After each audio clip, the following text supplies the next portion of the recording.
আসসালামু আলাইকুম। গিদুকাল ইন্ডিয়া হাজের আসমত বিশ্ববিদ্যালয় কলেজ কর্তৃক আয়োজিত অনলাইন ক্লাসে সকলকে জানাচ্ছি আন্তরিক শুভেচ্ছা ও অভিনন্দন। সুপ্রিয় শিক্ষার্থীবৃন্দ, কেমন আছো তোমরা? আশা করি সবাই ভালো আছো। গত ক্লাসে আমি তোমাদের তৃতীয় অধ্যায়ের উপর আলোচনা করেছি। যেহেতু তৃতীয় অধ্যায়টা অনেক বড়, সেহেতু কিন্তু আমার ধারাবাহিকতা এখনও শেষ হয়নি আলোচনার। তাহলে আমাদেরকে এখনও যেই ইম্পর্টেন্ট যে টপিক্সটা রয়েছে পদের ব্যাপ্যতা, এই বিষয়টা নিয়ে আমি একটু আলোচনা করতে চাই। তার আগে আরেকটু বলি যে যেহেতু তৃতীয় অধ্যায়টা হচ্ছে কি একটা গুরুত্বপূর্ণ একটা অধ্যায়, এবং এই অধ্যায় থেকে প্রতি বছর 2টো করে সৃজনশীল থাকে। কোনো কোনো ক্ষেত্রে দেখা যায় 3টা করে সৃজনশীল দিয়ে থাকে। তাই আমি তোমাদের এই তৃতীয় অধ্যায়ের উপরে 2টা ক্লাস নেওয়ার চিন্তা করেছি, যে 2টা ক্লাস নিলে হয়তো বা তোমরা কিছুটা হলেও বুঝতে পারবে। তাহলে চলো আমরা পদের ব্যাপ্যতার উপরে আজকে ক্লাসটা শুরু করি।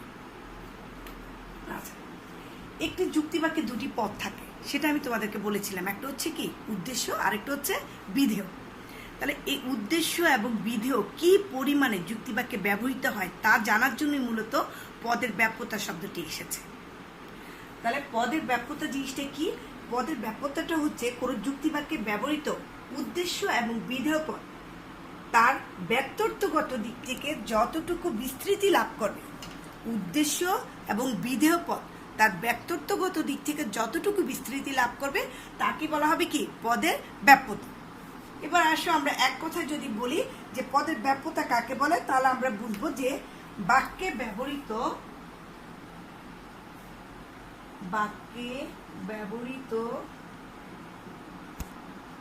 পদের ব্যক্তর্থের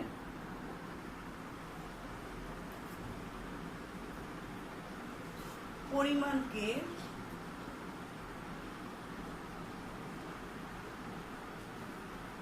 ব্যাপ্যতা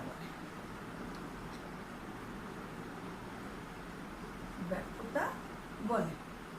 তাহলে বাক্যে ব্যবহৃত পদের ব্যাপ্তার্থের পরিমাণকে বোঝায় হলো কি পদের ব্যাপ্যতা। এই পদের ব্যাপ্যতা প্রকারভেদ যদি আমরা বলি, সেক্ষেত্রে বলা যাবে যে ব্যাপ্যতাকে 2 ভাগে ভাগ করা যায়।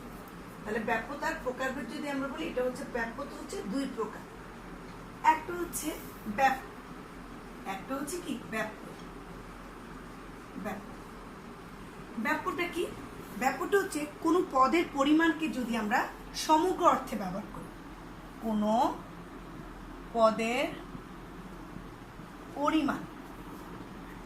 পদের পরিমাণকে যদি কি করি সমগ্র অর্থে, পরিমাণকে সমগ্র অর্থে যদি ব্যবহার করা হয়, তবে সেটাকে বলা হয় কি সমগ্র অর্থে ব্যবহৃত হলে সেটা হবে ব্যাপ্য। তা হবে ব্যাপ্য।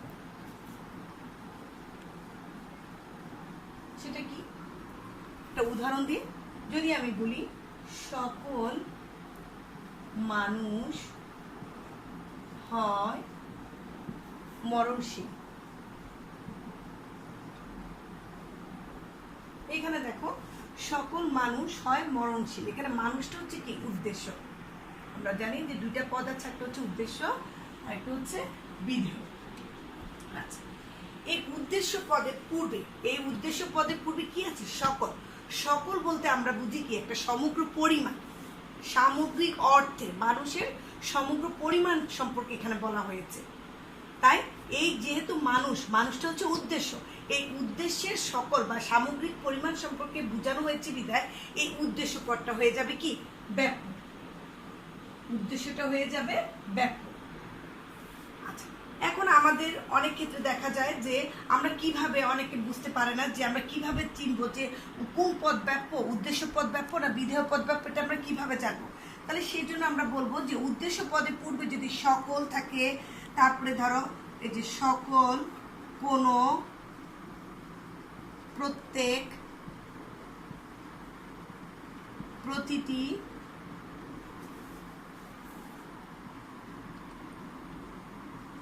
সকল, কোনো, প্রত্যেক, প্রতিটি এই জাতীয় যদি কোনো রকমের চিহ্ন থাকে, মানে মানুষ পদের পূর্বে যদি সকল, কোনো, প্রত্যেক, প্রতিটি এই জাতীয় কোনো শব্দ ব্যবহৃত হয়, তখন এই উদ্দেশ্য পদটা হয়ে যাবে কি ব্যাপক।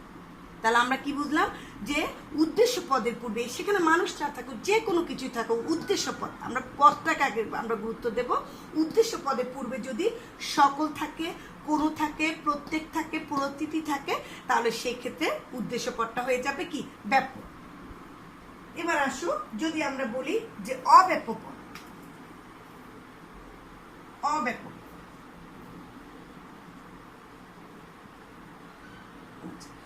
অব্যাপক পদ কাকে বলে? অব্যাপক পদ বলা হবে যদি কোনো পদের পরিমাণকে যদি আমরা এখানে সমগ্র অর্থে, আর এখানে বলবো যে অব্যাপক অর্থ হচ্ছে আংশিক অর্থে। আংশিক কোনো পদের পরিমাণ যদি আংশিক অর্থে ব্যবহৃত হল, আংশিক অর্থে ব্যবহৃত হল, আমি পুরোটা লিখলাম না। আচ্ছা, কি বললাম যে অব্যাপকে কোনো পদের পরিমাণকে যদি আংশিক অর্থে ব্যবহৃত হয় তবে সেই পদটা হয়ে যাবে অব্যাপক। সেক্ষেত্রে একটা উদাহরণ দিতে পারে, আমরা যদি বলি কিছু ফুল হয় লাল। এখানে আসো, কিছু ফুল হয় লাল, এই জায়গায় ফুলটা হচ্ছে কি উদ্দেশ্য, আর লালটা কি বিধেয়। তাহলে উদ্দেশ্য পদের পূর্বে কিছু বলা হয়েছে। কিছু মানে কি? কিছু মানে হচ্ছে কি আংশিক পরিমাণ। আংশিক পরিমাণ, তাহলে আংশিক পরিমাণ সম্পর্কে বলা হয়েছে বিধায় এই উদ্দেশ্য পদটা হয়ে যাবে কি অব্যাপক। অব্যাপক। আচ্ছা, তাহলে আমরা কি দেখলাম যে যদি কোনো পদের পূর্বে কিছু থাকে, বা যদি এক্ষেত্রে আমরা বলতে পারি যদি থাকে কিছু কিছু কিছু কিছু কিছু, কোনো কোনো, কিছু কিছু কিছু, কোনো কোনো, এই জাতীয় সব, কতিপয় কতিপয়, কয়েকটি, এই জাতীয় চিহ্নগুলো যদি উদ্দেশ্য পদের পূর্বে থাকে তাহলে উদ্দেশ্য পদটা হয়ে যাবে কি অব্যাপক। তাহলে আমরা দেখলাম পদের ব্যাপ্যতা হচ্ছে কি বাক্যে ব্যবহৃত পদের ব্যক্তত্বের পরিমাণকে পদের ব্যাপ্যতা বলে। পদের ব্যাপ্যতাটাকে দুই ভাগে ভাগ করা যায়, একটা হচ্ছে ব্যাপ্য আর একটা হচ্ছে অব্যাপ্য। ব্যাপ্য পদ কাকে বলে? কোনো পদের পরিমাণকে যদি সমগ্র অর্থে ব্যবহৃত করা হয় তবে সেই পদটাকে ব্যাপ্য পদ বলে। যেমন সকল মানুষের মরণশীল, সেখানে মানুষটা হচ্ছে উদ্দেশ্য পদের পূর্বে সকল, কোনো, প্রত্যেক, প্রতিটি এই জাতীয় কোনো শব্দ যদি থাকে তাহলে উদ্দেশ্য পদটা হয়ে যাবে কি ব্যাপ্য। আমার অব্যাপ্যর ক্ষেত্রে সেরকমই, কোনো পদের পরিমাণকে যদি আংশিক অর্থে বা আংশিক পরিমাণে যদি ব্যবহৃত হলে তবে তাকে বলা হবে কি অব্যাপ্য পদ। এই অব্যাপ্য পদ কিভাবে আমরা বুঝবো? কিছু ফুল হয় লাল, এখানে দেখো ফুল হচ্ছে উদ্দেশ্য পদের পূর্বে এখানে আংশিক পরিমাণ সম্পর্কে কিছু কিছু দ্বারা কি বোঝানো হয়েছে আংশিক পরিমাণ, এই জন্য উদ্দেশ্য পদটা হয়ে যাচ্ছে অব্যাপ্য। তাহলে উদ্দেশ্য পদের পূর্বে যদি কিছু কিছু কিছু, কোনো কোনো, কতিপয়, কয়েকটি এই জাতীয় যদি কোনো মানে শব্দ থাকে তাহলে সেক্ষেত্রে উদ্দেশ্য পদটা হয়ে যাবে কি উদ্দেশ্য পদটা হয়ে যাবে অব্যক্ত। আচ্ছা আচ্ছা, আমরা এখন ব্যাপ্যতার নিয়ম নিয়ে আলোচনা করব। আমরা এতক্ষণ কিন্তু তোমাদেরকে যা দেখিয়েছি যে উদ্দেশ্য পদের পূর্বে যদি কোনো চিহ্ন থাকে, বলেছি সকল, সমস্ত, সব, প্রত্যেক, প্রতিটি এই জাতীয় চিহ্ন থাকলে আমরা বুঝি সে পদটা হয়ে যাবে ব্যপ্ত। আর যদি বলেছি যদি উদ্দেশ্য পদের পূর্বে কোনো কোনো কোনো, কিছু কিছু কিছু, কয়েকটি, কতিপয় এই জাতীয় চিহ্ন থাকলে সেই পদটা হয়ে যাবে কি অব্যপ্ত। তাহলে প্রতিটা ক্ষেত্রে তুমি দেখো যে আমি কিন্তু উদ্দেশ্য পদের পূর্বে বলেছি, কোথাও কিন্তু বিধেয় পদের পূর্বে বলিনি, কারণ বিধেয় পদের পূর্বে সাধারণত এই ধরনের চিহ্ন থাকে না। তাহলে আমরা কিভাবে বিধেয় পদের পূর্বে আমরা বিধেয় পদটা ব্যপ্ত না অব্যপ্ত এটা কিভাবে আমরা জানতে পারবো? সেই জন্য দুটো নিয়মে আছে, ব্যাপ্যতার দুইটা নিয়ম আছে। একটা নিয়ম হচ্ছে সার্বিক যুক্তিবাক্যের এই নিয়মটা খুবই গুরুত্বপূর্ণ। সার্বিক যুক্তিবাক্যের উদ্দেশ্য পদ ব্যাপ্য।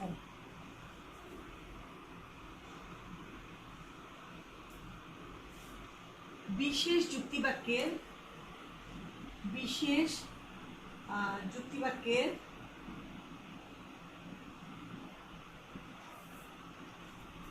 উদ্দেশ্য পদ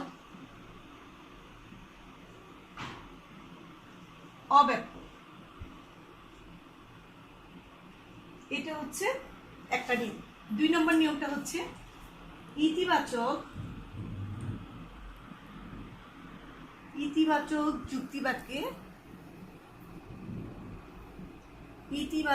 যুক্তিবাক্যের বিধেয়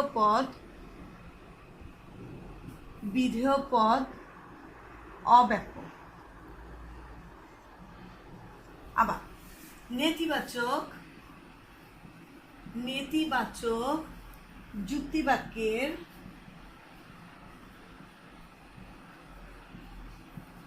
বিধেয় পদ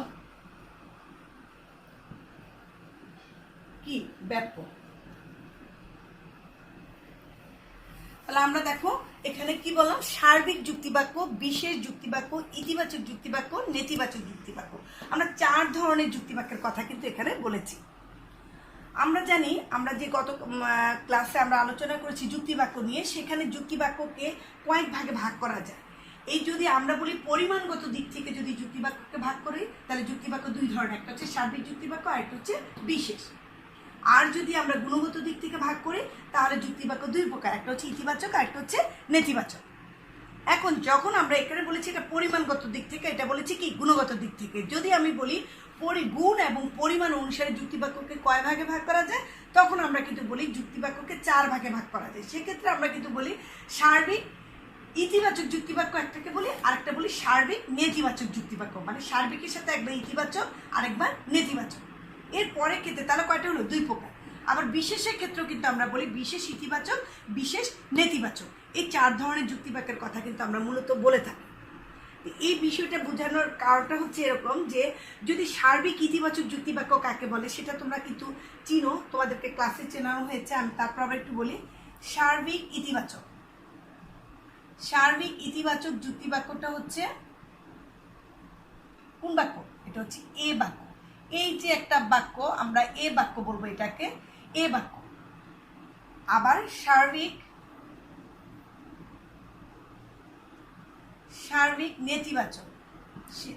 নেতিবাচক এই বাক্যটার নাম দিয়েছি আমরা ই বাক্য।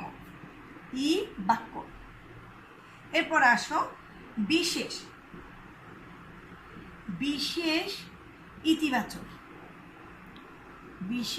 ইতিবাচক, এটাকে বলা হবে আই বাক্য।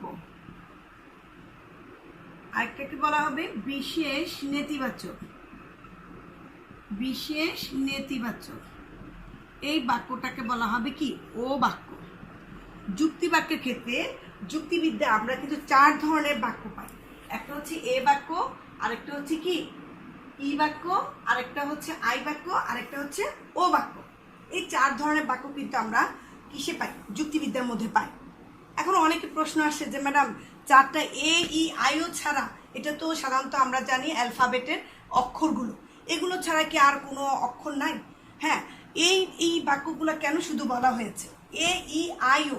এই বাক্যগুলো মূলত আনা হয়েছে অ্যাফার্মো, ল্যাটিন শব্দ অ্যাফার্মো থেকে। অ্যাফার্মো, আমি এখানে ছোট ক্যাপিটাল লেটার এবং ই লেটারে ব্যবহার করতেছি, এই কারণে আমার সুবিধার্থে। অ্যাফার্মোটা হচ্ছে স্বীকৃতিমূলক।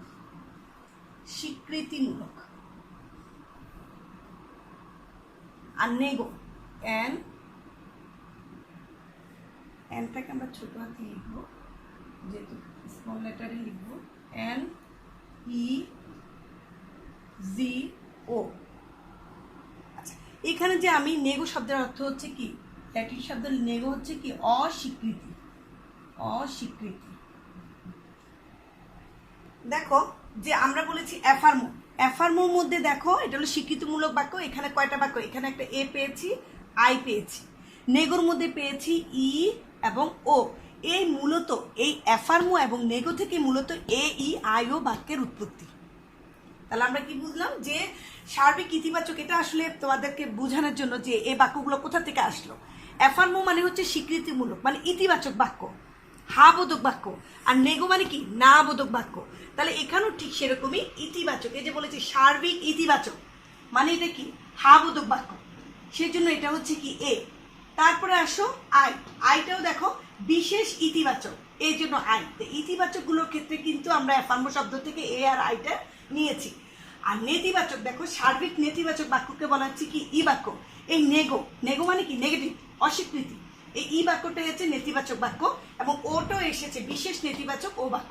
এভাবে মূলত কিন্তু এই অ্যাফার্মো আর নেগো শব্দ থেকে মূলত আসছে কি যে এই এ ই আইও বাক্যগুলো। এখন আমরা যে দুটো নিয়মকে, এই যে দুটো নিয়ম দেখেছি, এবং দুটো নিয়ম থেকে আমরা মূলত 4 ধরনের বাক্য পেয়েছি। এখন এই দুটো নিয়মকে কিন্তু আমাদের এই 4টা নিয়মের, এই 4টা বাক্যের উপর অ্যাপ্লাই করতে হবে। কিভাবে আমরা কিভাবে বুঝবো যে এ বাক্য, এ বাক্যটা কিভাবে আমরা বুঝবো যে এই বাক্যটা হচ্ছে যে এ বাক্যের উদ্দেশ্য পদ কিভাবে ব্যাপক এবং কিভাবে বিধেয় পদ ব্যাপক অব্যাপ্য, এই জিনিসটা। তো এখন আমার মনে হয় একটুকে লেখা যাবে না, যার কারণে আমি এই জায়গাগুলো একটু মুছে দিই, বাক্য কথাগুলো একটু মুছে দিই। সার্বিক ইতিবাচক একটা উদাহরণ দিই। ধরো সকল মানুষ হয় মরণশীল। এই যে বাক্যটা সকল মানুষ হয় মরণশীল, এই বাক্যটার মধ্যে দেখো যে মানুষটা কি বলেছিলাম, মানুষ পদটা হচ্ছে উদ্দেশ্য, আর মরণশীল পদটাকে বলেছি বিধেয়। তাহলে আমাদের এখানে আছে সার্বিক যুক্তিবাক্যের উদ্দেশ্য পদ ব্যাপক। আমরা জানি এ বাক্যটা কি বাক্য, সার্বিক। তাহলে সার্বিক যুক্তিবাক্যের উদ্দেশ্য পদ তাহলে কি হবে, ব্যাপক। সার্বিক যুক্তিবাক্যের উদ্দেশ্য পদটা হচ্ছে ব্যাপক। এরপরে আসো যে এই বাক্যটা কি ইতিবাচক। ইতিবাচক দ্বিতীয় নিয়মটা আমরা ফলো করি যে ইতিবাচক যুক্তিবাক্যের বিধেয় পদ কি অব্যাপক। তাহলে ইতিবাচক যুক্তিবাক্যের বিধেয় পদ, এখানে বাক্যটা এই যে বিধেয় পদ, বিধেয় পদের পূর্বে ইতিবাচক চিহ্ন আছে, এর জন্য বিধেয় পদটা হবে কি অব্যাপক। অব্যাপক। তাহলে আবার একটু বলি, সার্বিক ইতিবাচক, সার্বিক ইতিবাচক বাক্যকে বলা হয় এ বাক্য। এ বাক্যটার একটা উদাহরণ আমরা দিয়েছি, সকল মানুষ হয় মরণশীল। এখানে মানুষটা হচ্ছে উদ্দেশ্য, মরণশীলটা হচ্ছে কি বিধেয়। এই উদ্দেশ্য পদের পূর্বে যদি আমরা কিন্তু আগে বলেছি, উদ্দেশ্য পদের পূর্বে যদি সকল, কোনো প্রত্যেক, প্রতিটি এ জাতীয় শব্দ যদি থাকে তাহলে উদ্দেশ্য পদটা হয়ে যাবে কি ব্যাপক। আবার এখানেও আছে সার্বিক যুক্তিবাক্যের উদ্দেশ্য পদটা হয়ে যায় কি ব্যাপক, তাহলে আমরা সেই জন্য এটাকে ব্যাপক দিয়েছি। আর যেহেতু এটা একটা ইতিবাচক হয় মানে কি ইতিবাচক, ইতিবাচক যুক্তিবাক্যের বিধেয় পদ সবসময় হয়ে যাবে অব্যাপক। তাহলে এই বিধেয় পদটা পূর্বে যেহেতু ইতিবাচক আছে সেই জন্য এটা হয়ে গেছে কি অব্যাপক। এবার সার্বিক নেতিবাচক বাক্য দিয়ে একটা উদাহরণ দিই। সার্বিক নেতিবাচক বাক্যের উদাহরণ হচ্ছে, ধরো কোনো মানুষ নয় অমর। আচ্ছা, কোনো মানুষ নয় অমর। এখানে দেখো ই বাক্য, ই বাক্যতে আমরা বলেছি, আমরা সার্বিক বাক্যগুলোর ক্ষেত্রে কিন্তু বলেছিলাম সকল, কোনো, প্রত্যেক, প্রতিটি। তাহলে এখানে সকল পেলাম, এখানে কোনো পেলাম। কোনো পেলেই সে বাক্যটা হয়ে যাবে কোনোর সাথে আসবে কি নয়, মানে কোনো মানুষ নয় অমর, মানে কি সকল মানুষ কি মরণশীল, কোনো মানুষ অমর নেই। তাহলে এই বাক্যটাকে আমরা বলা হবে সার্বিক নেতিবাচক যুক্তি বাক্য। এই বাক্যের এটা হচ্ছে কি উদ্দেশ্য, এটা হচ্ছে উদ্দেশ্য, আর এটা হচ্ছে কি বিধেয়। আমরা আবারও নিয়মে চলে যাই যে সার্বিক যুক্তিবাক্যের উদ্দেশ্য পদ ব্যাপক। তাহলে এটা হলো সার্বিক যুক্তি বাক্য, এই বাক্যটা কি সার্বিক যুক্তি বাক্য। সার্বিক যুক্তি বাক্যের উদ্দেশ্য পদটা তাহলে কি হবে ব্যাপক। এরপর আসো আমরা দ্বিতীয় নিয়মে যাব। এই বাক্যটা যেহেতু নয় আছে, নয় মানে কি নেতিবাচক, নেতিবাচক যুক্তি বাক্যের বিধেয় পদ কি ব্যাপক। তাহলে এই বাক্যটা, এই বিধেয়টা কি হবে ব্যাপক।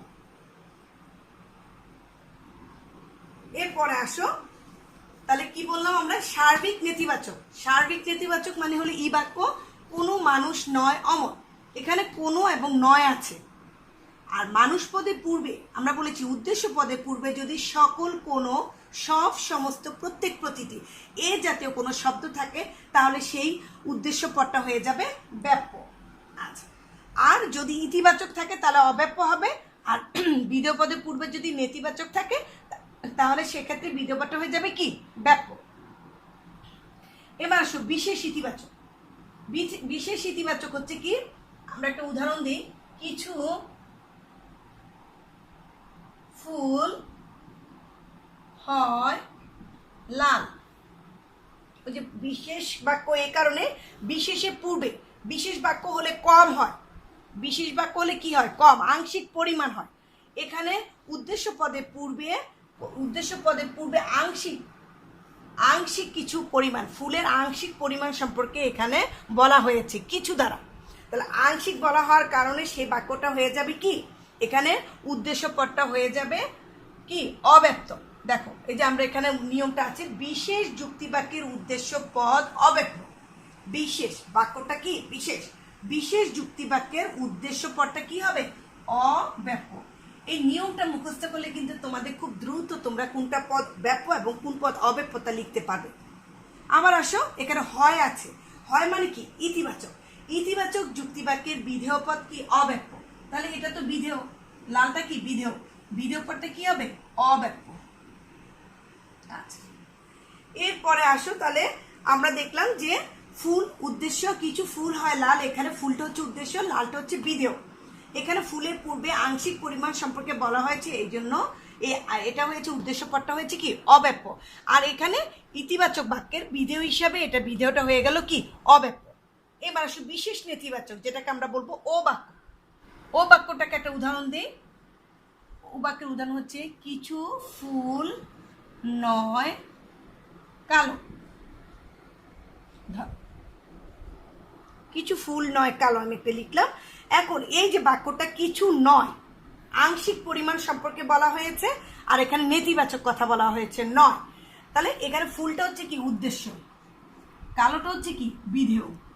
তাহলে উদ্দেশ্য পদের পূর্বে আংশিক পরিমাণে কথা বলা হয়েছে।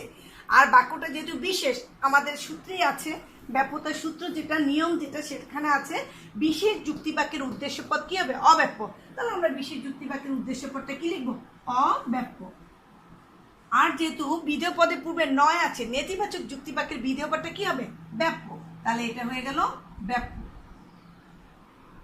তাহলে আমরা দেখলাম যে এ বাক্যের ক্ষেত্রে দেখলাম উদ্দেশ্য পদটা হচ্ছে কি, ব্যাপ্য, বিধেয় পদটা অব্যাপ্য। ই বাক্যের ক্ষেত্রে দেখলাম উদ্দেশ্য এবং বিধেয় দুইটা পদই হচ্ছে কি, ব্যাপ্য। আই বাক্যের ক্ষেত্রে আমরা দেখলাম উদ্দেশ্য পদ অব্যাপ্য আর বিধেয় পদটা কি, অব্যাপ্য, মানে দুইটি হচ্ছে অব্যাপ্য। আর ওর ক্ষেত্রে আমরা দেখলাম কিছু ফুল নয় কালো, এখানে উদ্দেশ্য পদটা হচ্ছে অব্যাপ্য, বিধেয় পদটা হচ্ছে ব্যাপ্য। অনেক সময় অনেক স্টুডেন্ট আছো যারা হুট করে, যাদের দেখা যাচ্ছে যে এমসিকিউর ক্ষেত্রে হঠাৎ করে এই নিয়মটা মনে আসতে অনেকের সমস্যা হয়, যার কারণে একটা সহজ একটা নিয়ম আছে, সেই নিয়মটা আমি একটু বলি। সেটা হচ্ছে সুইনবার্ন একটা নিয়মের কথা বলেছে। নিয়মটা হচ্ছে এসে বিনো, ASEBINOP,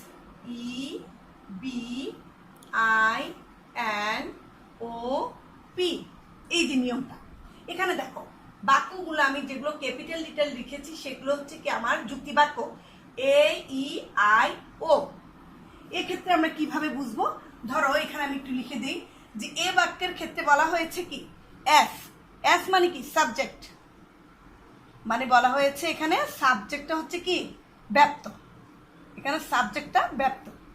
তারপর আসো ই বাক্যের ক্ষেত্রে বলা হয়েছে বি মানে কি, বোথ মানে কি, উভয়, সাবজেক্ট মানে উদ্দেশ্য, বোথ মানে কি, উভয়টা কি, এই উভয় পদ হচ্ছে ব্যাপ্ত বা ব্যাপ্য, যেটাই বলো। আবার আসো আই এর সাথে কি বলেছে, এন মানে হচ্ছে কি, নান, নান, কোনোটি নয়, মানে কোনোটাই ব্যপ্ত না। তাহলে কি হবে, ব্যপ্ত না হলে অব্যপ্ত হবে, দুইটাই তাহলে কি, অব্যপ্ত। আর ও বাক্যটার ক্ষেত্রে আসো, দেখো ওর সামনে লিখেছে কি, পাশে লিখেছে পি মানে হলো কি, প্রেডিকেট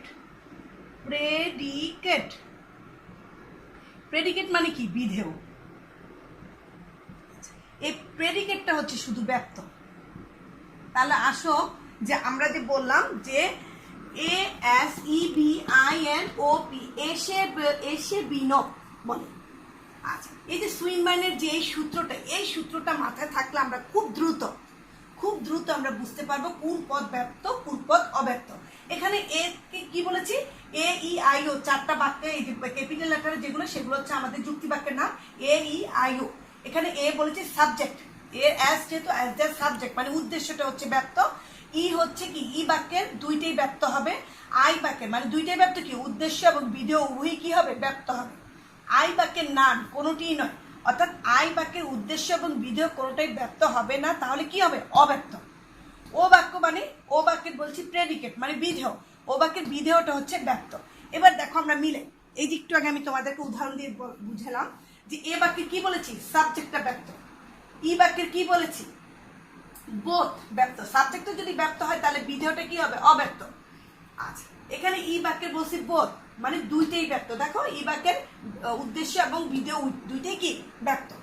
আই বাক্যে আসো, আই বাক্যে বলেছি না কোনোটাই ব্যপ্ত নয়, তাহলে দুইটাই কি অব্যপ্ত। দেখেছো দুইটাই অব্যপ্ত।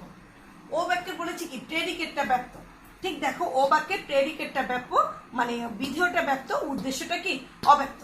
তাহলে আমরা খুব সহজেই কিন্তু আমরা এই এ ই আই ও বাক্যের কোন পদ ব্যপ্ত কোন পদ অব্যপ্ত সেটা আমরা মানে বুঝতে পারি। এক্ষেত্রে অনেক সময় দেখা যায় তোমাদের পরীক্ষা থাকে যে একটা উদাহরণ দিয়ে দিই আমি, পরীক্ষা থাকে এরকম। আচ্ছা অনেক সময় আমাদের সৃজনশীল প্রশ্ন থাকে এরকম চিত্র দিয়ে থাকে, যেমন চিত্র 1 এরকম একটা দিল, চিত্র 2 এভাবে দিল, চিত্র 3 এভাবে দিল। এখানে লিখলো এটার নাম ক, এটার নাম খ, এটা ক খ বা এ বি যে কোনো দিতে পারে। এখন এই ক বাক্যটাকে হয়তো বা তোমার দেখা যাবে এরকম করে দেওয়া আছে অথবা কালো করে দেওয়া আছে, খ বাক্যটাকে কালো আর এগুলো খালি এরকম দেওয়া থাকলো। এখন তোমাকে প্রশ্ন দিল যে চিত্র 1 এ কোন ধরনের বাক্যের প্রয়োগ ঘটেছে, চিত্র 1 এ কোন ধরনের বাক্যের প্রয়োগ ঘটেছে তোমার দেখা গেল যে একটা প্রশ্ন আসলো। তখন তোমাকে বলতে হবে, তুমি সবসময় মাথায় রাখতে হবে যে বাক্যটা যে উদাহরণের মধ্যে দেখা যাবে যে অংশটুকু কালো থাকবে অথবা দাগ থাকবে সেটা সাধারণত বোঝা যাবে কি ব্যাপ্যতা। অনেক সময় অনেক প্রশ্ন তো এরকমও দিয়ে দেয় যে উল্লেখ্য যে এরকম বলে দিয়ে থাকে যে এটাকে ধরলাম কি ব্যপ্ত আর এটাকে ধরলাম আমরা অব্যপ্ত, এরকম বলা হয়ে থাকে অনেক সময়। আর এটা হচ্ছে আর আমরা জানি প্রথমে কি থাকবে ক মানে কি উদ্দেশ্য, খ মানে বিধেয়, ক মানে উদ্দেশ্য খ মানে বিধেয়, কারণ উদ্দেশ্য আগে থাকে বিধেয় পরে থাকে। তাহলে এখানে দেখো যদি এটা ব্যাপ্য হয় তাহলে আমরা জানি আমরা সেই যে সুইনবার্নের সূত্রটা আমরা জানি, সূত্রটা কি A S E B I N O P. তাহলে দেখো এ বাক্যের সাবজেক্ট, এ বাক্যের সাবজেক্টটা ব্যপ্ত, তাহলে আমরা বুঝে গেলাম যে এ বাক্যের যেহেতু সাবজেক্টটা ব্যপ্ত তাহলে এ বাক্যের কি হবে বিধেয়টা কি হবে অব্যপ্ত হবে। তাহলে এটা কি বাক্য হলো, তাহলে আমরা কিন্তু বুঝে ফেলতে পারি যে এটা হচ্ছে কি এ বাক্য। এরপরে আসো যে এই যে দুইটাই কিন্তু খালি, তাহলে দুইটাই কি খালি মানে কি দুইটা হচ্ছে অব্যপ্ত। তাহলে এখানে দেখো দুইটাই যদি অব্যপ্ত হয় তাহলে সেটা কোন বাক্যটা ই বাক্যের হলো দুইটাই হলো ব্যপ্ত হতে হবে, আর ব্যপ্ত হলে চিহ্নটা হবে এইটা। যদি দুইটার মধ্যে এরকম দাগ থাকতো তাহলে বুঝবে এটা ই বাক্য, আর যেহেতু দুইটার মধ্যে খালি তাহলে তোমাকে বুঝতে হবে এটা হলো আই বাক্য। কারণ আই বাক্য কি বলেছি আমি নান, এন এন মানে হচ্ছে কি নান মানে কোনোটাই ব্যপ্ত না, কোনোটাই ব্যপ্ত না, দুইটাই হচ্ছে অব্যপ্ত। তাহলে আমি বুঝতে পারবো এটা কি বাক্য, এটা হচ্ছে আই বাক্য। আর চিত্র 3, চিত্র 3 এর ক্ষেত্রে আমরা দেখলাম যে আমাদের ও বাক্যের ক্ষেত্রে দেখো ও বাক্যের ক্ষেত্রে হচ্ছে প্রেডিকেট অর্থাৎ বিধেয়টা হচ্ছে কি ব্যপ্ত, এখানে বিধেয়টা হয়ে গেল কি ব্যপ্ত আর উদ্দেশ্যটা কি অব্যপ্ত। তাহলে এটাকে আমরা বুঝলাম যে এটা হচ্ছে কি ও বাক্য। তাহলে আমার যদি প্রশ্ন আসে চিত্র 1 কোন ধরনের বাক্যের প্রয়োগ দেখা যাচ্ছে, তাহলে আমরা বুঝবো চিত্র 1 হচ্ছে এ বাক্যের, এ বাক্যটা কি সার্বিক ইতিবাচক। আর এরকম প্রশ্ন আসে যে চিত্র পরের প্রশ্নটা সেরকম যে চিত্র 2 এবং চিত্র 3 এর মধ্যে একটা তুলনামূলক একটা সম্পর্ক বা এদের সম্পর্কগুলো লিখো, তখন তুমি লিখবা যে চিত্র 2 এ কি আই বাক্য, তাহলে আর চিত্র 3 এ কোন বাক্য ও বাক্য। তারপরে যে আমরা যে সূত্র দিয়ে যে কোনটা আই বাক্য এ বাক্য কোনটা হবে সার্বিক ইতিবাচক, আই বাক্যটা হবে কি বিশেষ ইতিবাচক, ও বাক্যটা হবে কি বিশেষ নেতিবাচক, এবং বিশেষ ইতিবাচক বিশেষ নেতিবাচক এবং এ বাক্যের সার্বিক ইতিবাচক সার্বিক নেতিবাচক এ বাক্যের কোন পদ ব্যাপ্য কোন পদ অব্যাপ্য এই বিষয়গুলো যদি তুমি লিখে দাও তাহলে তোমার নাম্বারটা কিন্তু ফুল পাবা। তাহলে আজকে ক্লাস এখানেই শেষ করছি। তোমরা সবাই ভালো থাকো, সুস্থ থাকো, নিরাপদে থাকো। আল্লাহ হাফেজ।